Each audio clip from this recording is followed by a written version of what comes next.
She is a global pop superstar and one-third of Destiny's Child, the best-selling female group of all time. Four-time Grammy Award-winning singer, songwriter, actress. I'm talking about the lovely Kelly Rowland. Welcome to Stephen A's World, Kelly. How are you? How are you?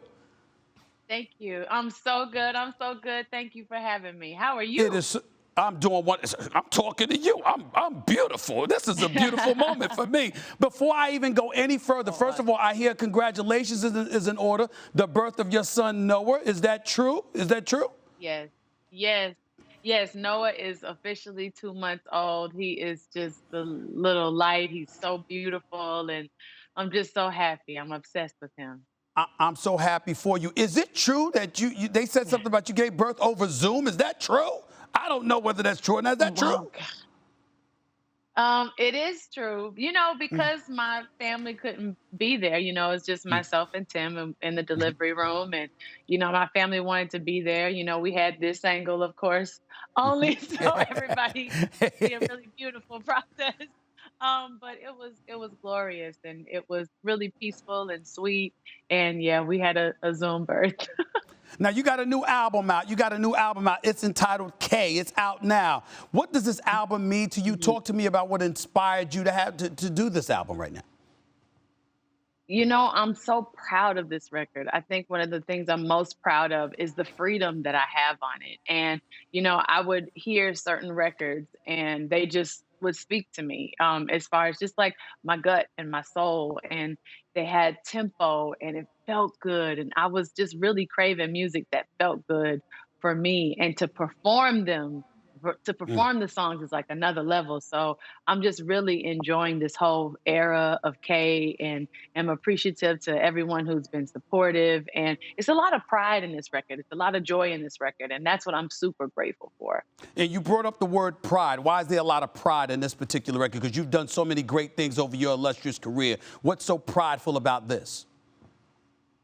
I mean, for me, I wanted to try some different sounds, some tribal sounds and sounds from the motherland. So when I say pride, I think that it's a space and a place in which I've never really created. And I was able to do that and able to do it in such a beautiful way. Now, I'm joking with you here when I ask this question. It's relatively facetious, but I know you did this Yes. before the season started, the NBA season started, because you're a Houston native, if I remember correctly, and the Rockets might have ruined your Yes. spirit a little bit this season. Am I fair in saying that, Kelly? Am I fair in saying that? You know what? Hometown pride always. I don't know what's been going on with them, but I wish them nothing but the best moving forward. But sticking to basketball for a little bit, I was told a very interesting story that I want confirmation from you about. When y'all performed the Super Bowl XLVII, when the lights went out, San Francisco was going up against the Baltimore Ravens and what have you. I was told that, you know what, you were in a zone and it was very MJ-like, as in Michael Jordan. Could you give me some background on that story, please? I want to hear this. You know what? It was so interesting. I just remember we worked our butts off for that performance. I remember watching just countless hours of just lighting, meticulous things. Like B was just in her zone. And I was like, I'm gonna be in a zone too. And literally Right. when I looked at my feet when we were on that field, that's all I remember. I don't remember anything else.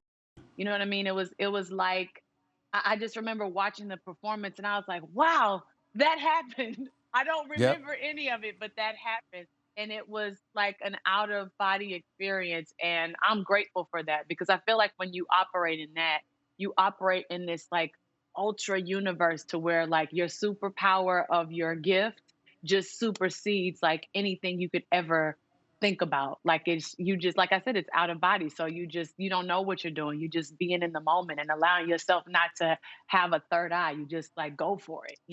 You saw somebody like a Michael Jordan allude to that in The Last Dance. In my conversations with him in the past, he's talked about that, and all of the great athletes that I've been blessed enough to be able to cover, they talk about that zone where you just, you depart from yourself and you just go to an elevated level where you're able to tune the whole word out. Now, you're a Michael Jordan fan. I heard you were a bigger Michael Jordan fan than you were just a Houston Rockets fan, and I imagine that's the reason why. Is that correct? You know what? I admire MJ's work ethic. I remember being, gosh, how old were we? Me and the girls were like coming up, and I remember we would watch all of the videos of MJ and Pippen and Robert, like all of them. And our manager at the time, he would say, this is how you guys have to function. You guys have to make sure you got each other's back. Look at this play, and he would actually do like equate like sports plays to like stage. You know what I Hmm. mean? Like make sure you have, B right here, Kel, and B, you got this person right here, and Michelle, it's like it was like that. And when we just watched MJ play, like I just love to watch him play to this day. I watch Last Dance over and over and over again. I can't tell Yeah. you how many times I've seen it and how it never gets old and how seeing MJ never gets old because I'm just always in awe of him. And he's one of my heroes, like just not even just a sports hero, just a hero because he's just so freaking brilliant. Thanks for watching ESPN on YouTube. For live streaming sports and premium content, subscribe to ESPN Plus.